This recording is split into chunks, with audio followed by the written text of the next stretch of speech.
From the Jetsons to Georgia Tech, the future of flying taxis could be closer than you think. But before you can summons a ride through the skies over Atlanta, there are some major speed bumps still on the runway. And we're talking about airspace rules, to charging stations, and whether cities are even ready to handle the big takeoff. Let's navigate through these uncharted waters, or airways, if you will, with Professor Marilyn Smith, the director of Georgia Tech's Vertical Lift Research Center of Excellence. Welcome to the show, Marilyn. Hey, good morning. How are you? I'm doing pretty good. When you look at the latest design and prototypes, how close are we really to these flying taxis being around on a regular basis? Is it years or is it decades? No, I think it's years. We are definitely close in terms of the vehicles. There are several in certification right now, Joby and Archer, for example. One of the things that we do have to work on is to make sure that we are safe when we operate these air taxis. We need to make sure that our vertiports, where they're going to come and land, because they're not just going to go to the airport, they're going to land, in the city. So we want to make sure that we don't have problems such as outwash and downwash, where the general public could be in trouble there. You can get knocked over if it's strong enough. You want to make sure that we're all flying at the correct heights. We're not just talking about air taxis, we're talking about delivery vehicles as well. So you're going to have a mix of different vehicles, small to large. So we want to make sure that we are all very, very safe. And so we're working on those regulations and the research to fuel those regulations right now. Professor Smith, I want to know how this looks in real life, because when I think about taxis, I think about a taxi can take you anywhere you want to go in the city. But you talked about these landing ports and that kind of thing. Would it be, at least maybe from the beginning, you only be able to land in certain spots, or would they be actually like taxis?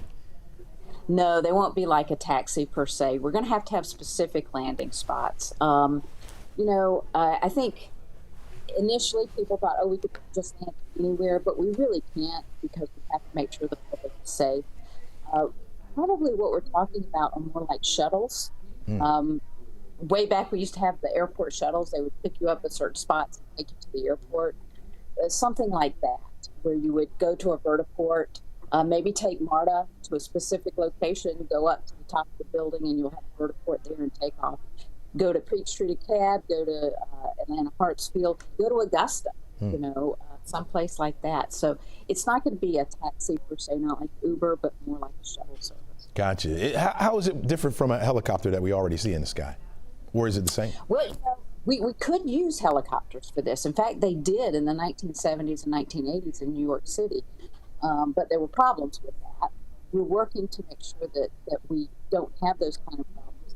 The other thing we're doing is on these new vehicles, such as the Joby and the Archers, is we're trying to make sure that the business case is such that an operator can actually, survive with that. Helicopters are quite expensive to operate. With these new vehicles, we're trying to create a paradigm where safety is number one, but it's safety with a business case, a civilian operations case.